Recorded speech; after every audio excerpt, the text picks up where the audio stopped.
I love that hymn we just sang. It's a song of praise for the earth we call home, but it reminds us that it's the blue-green hills of earth from which we come and to which we return. Very seasonally appropriate, in a way, with Ash Wednesday coming up. The skies have also been a little bluer and the grass a little bit greener than we're used to in February. This week holds a turning point.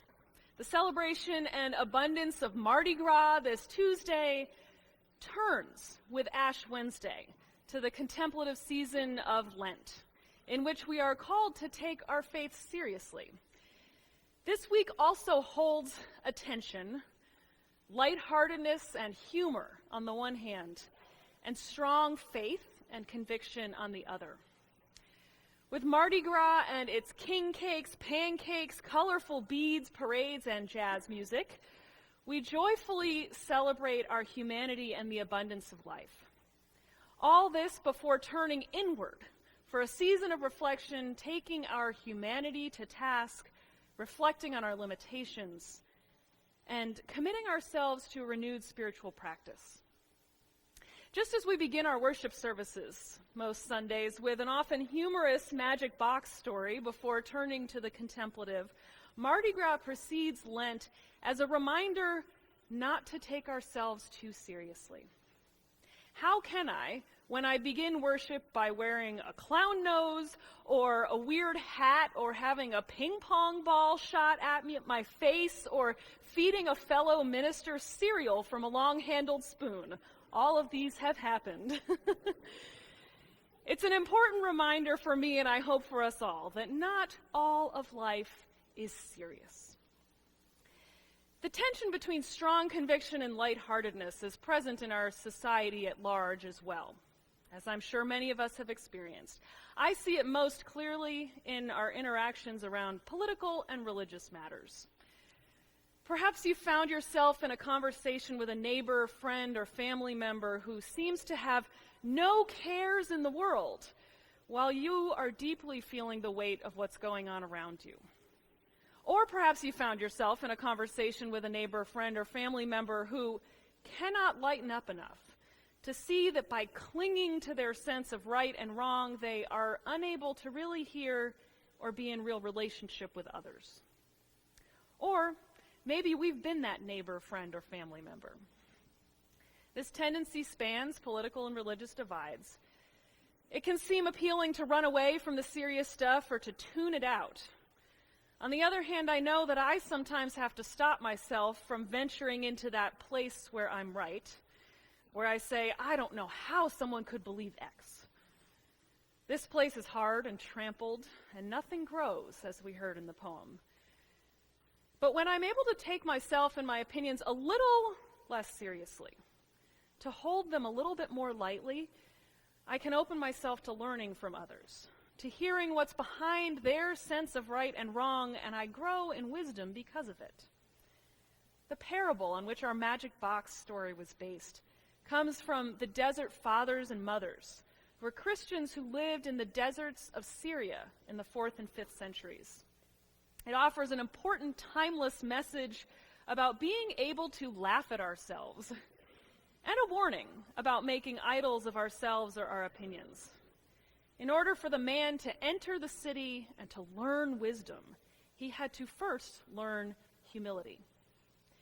And the story by Elizabeth Tarbox about the teaching bean is a modern source of wisdom on the subject. Tarbox and her sister both receive lima beans, and while her sister puts it in the jar as she's supposed to, and it flourishes, she decides to rub hers with furniture polish. The bean was shiny and it smelled better, sure, but it shriveled and died.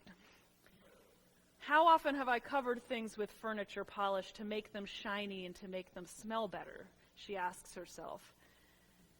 When we take ourselves too seriously, it's like covering a bean with furniture polish. There's no room for growth. We shrivel and harden.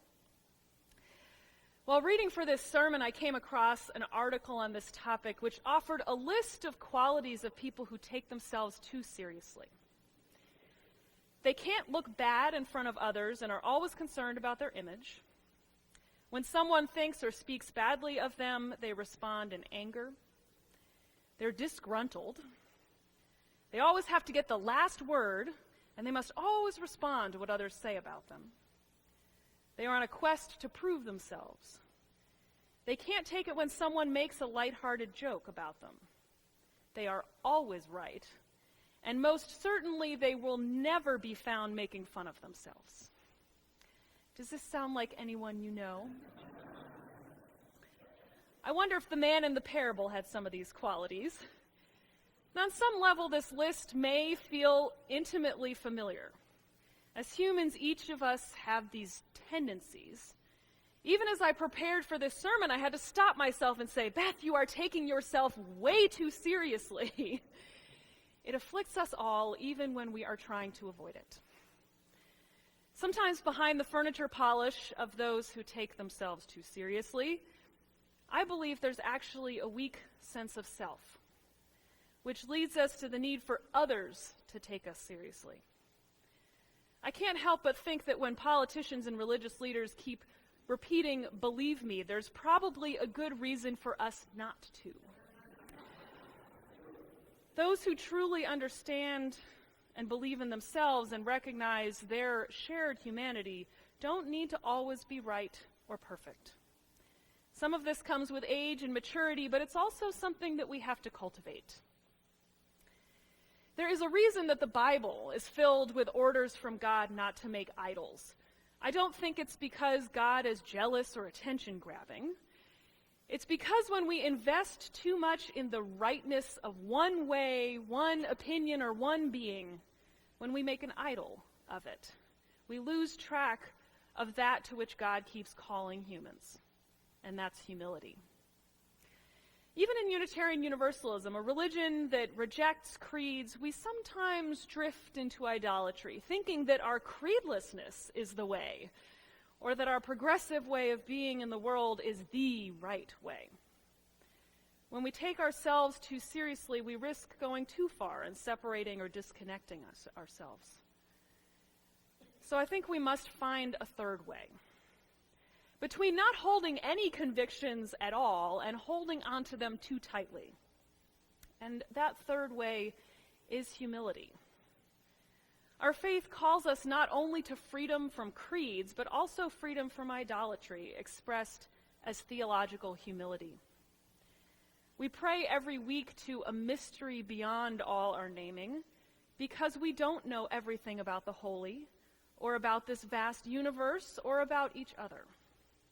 It serves us to have some humility and some humor about it. Now, the root of the word humility, humus or earth, is the same as the root for human and humor. So what's the connection between the three beyond their root? There was a wonderful article by Fred Ruoff in the Baltimore Chronicle many years ago about these words, which said, humility is simply knowing the truth about yourself and about where you come from. And this is the truth that we seek in the season of Lent.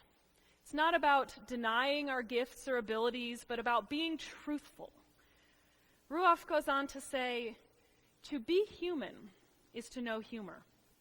And to have humor is to have the ability to see through things. The deeply human being, he says, is the person who is good at being truthfully humble about himself. And she gets a big humorous kick, too, about the whole human comedy. Humor and humility, both are grounded in what makes us human. When we know humor, it helps us to see the truth and therefore to be humble and truthful about ourselves as well.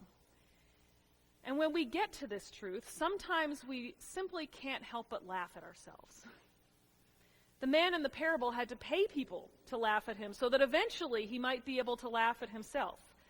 Hopefully none of us are that desperate.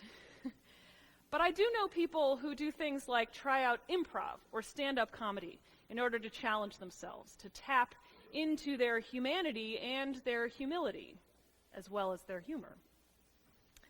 Humor breaks down barriers and brings people together because it is grounded in the truth of what makes us human. The Faithful Fools street ministry, the source of that purple clown nose in the magic box, is a perfect example of this effect. Faithful Fools is a street ministry in the Tenderloin district of San Francisco. It was co-founded by Unitarian Universalist minister Kay Jorgensen.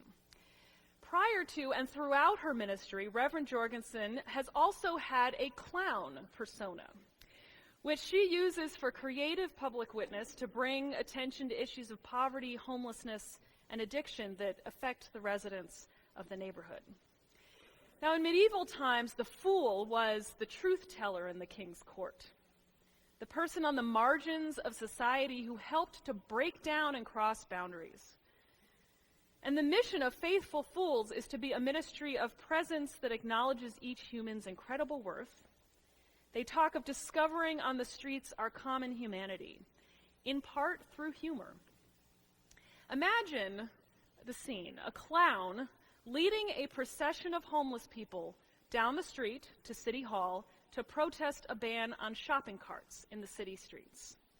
It makes an impression, that's for sure. So what would happen if, like the fools, we all embraced this freedom from idolatry and let go of the need to always look good and be right? Let's see. I want to try something, and I invite you to go along with me. I want you to turn to your neighbor in the pew and look at them. And I want you to make the weirdest facial expression you can think of.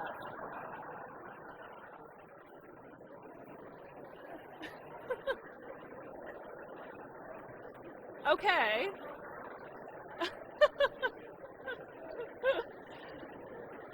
You can't help but laugh, right? You can't help but laugh. Now, I want you to think of something you did recently. It could have been a harmless mistake or intentionally funny. Can you think of something? And take a moment just to laugh at yourself right here and now. And if you couldn't think of anything, feel free to pay me after the service and I'll laugh at you. There's a Yiddish proverb that says, "What soap is to the body, laughter is to the soul." Studies of laughter have shown its health benefits. It, of course, exercises the muscles, but it also decreases blood pressure and stress hormones, improves sleep patterns, and boosts the immune system. So what would happen if we embraced freedom from idolatry? For one thing, we might be healthier and happier people. There would also be fewer barriers between us. We'd be more humble and connected to our own humanity and to the humanity of others. We would recognize that we all have humus at our core, regardless of the differences of opinion or conflicting convictions. And humus, rather than hubris, would be the driving force in our work for social change. And lastly, instead of having hearts and spirits that are hard and trampled, as in the Place Where We Are Right poem, our hearts and spirits would be filled with doubts and loves, digging up what we are convinced is true like a mole or a plow, so that we might see a deeper truth, and so that there's room for air, for the Spirit to move within. A seminary classmate of mine, now a Benedictine brother, wrote something this week about wrestling with his gifts and shortcomings in the days leading up to Lent. And I want to share some of those words with you. He wrote, "My gifts are tools that I have been given to cultivate the little plot of earth allotted to me during this lifetime, to dig in my own meager sweat and love to make the world a more beautiful, just, and harmonious place. My shortcomings are no less valuable to that work. The annoying thing is that my shortcomings may actually be more valuable to my own and others' growth than my gifts. Compost is, after all, waste that has broken down into fertile and nutritious humus. There are weeks when I seem to myself more compost than peony. Ah well, such is the rhythm of this life, and I'm much richer for it. From the place where we are right, flowers will never grow. So friends, let's create compost in order for the peony to even have a chance. And may we have the humility it will take to make it so. Amen."